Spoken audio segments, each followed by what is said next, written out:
The top two rings, these are compression rings. So they're acting as the same purpose, they're serving the same purpose as that rubber gasket on a hospital syringe. The reason there's gaps in them is because we need to have them have a spring force, because first of all, this is all heating up to about 350 to 400 degrees. So when it's a cold engine versus a hot engine, expansion is going to take place. So a cold engine is going to be smaller than a hot engine, so as it heats up it's going to expand.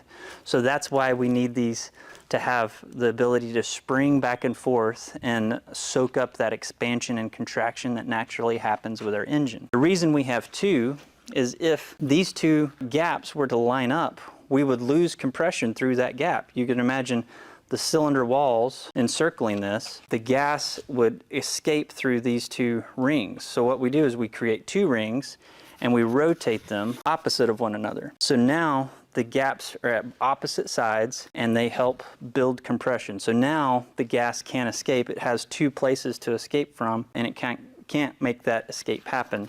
Now this gap is pretty exaggerated because these aren't installed, so the gap would be smaller there. And then the clearance of the actual piston head and the cylinder wall is pretty narrow as well. So our cylinders aren't airtight when they're making compression.